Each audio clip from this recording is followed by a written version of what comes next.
ওজন কমাতে গেলে ক্যালোরি প্ল্যানটা খুব বেশি গুরুত্বপূর্ণ। আমরা বারবারই বলেছি ওজন কমাতে গেলে আপনার বয়স, ওজন, উচ্চতা অনুযায়ী কত ক্যালোরি প্রয়োজন সেটিকে ফার্স্ট ফিক্সড করতে হবে। দেন আপনি কত ক্যালোরি শরীর থেকে বার্ন করবেন তা ঠিক করতে হবে।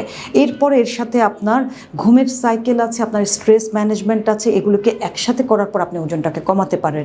এখন অনেকে বলেন যে আমি এই চার্টটা 3 মাস ফলো করেছি, প্রথম 21 দিনে কমেছে, তারপর 45 দিন কমে আর কমেনি, বা 2 মাস পরে আর কমেনি। হ্যাঁ, কারো 21 দিন পর আর একই চার্টে কমে না, কারো 45 দিন পরে কমে না, কারো 2 মাস পর তার কাজ করে না। তার কারণে হলে বডিতে তার রেজিস্ট্যান্স হয়। সেটা ছোট বাচ্চা থেকে শুরু করে প্রত্যেকের ক্ষেত্রে।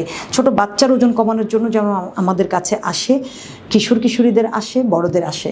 খেয়াল করতে হবে কত কেজি আপনি ওজন কমাবেন সেটাকে একটু ভাগ করে নেবেন। 10 কেজি ওজন কমালেও আমি সবসময় বলে থাকি এটাকে 5 মাসে কমান অথবা 4 মাসে কমান, মাসে 2 থেকে 2.5 কেজি টার্গেট করেন।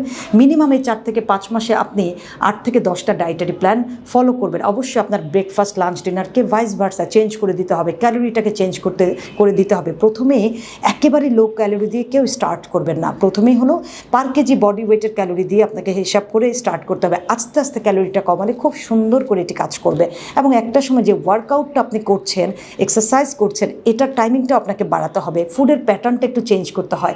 আমি সবসময় বলি যে কোনো মানুষ সব ধরনের খাবার দিয়ে ওজন কমাতে পারবে, সব ধরনের খাবার দিয়ে সে ওজন বাড়াতে পারবে। সেটার নিয়মটা হচ্ছে যে তার মেন্টাল হেলথ ভালো থাকতে হবে এবং ক্যালোরি প্ল্যানটা তার সঠিক হতে হবে।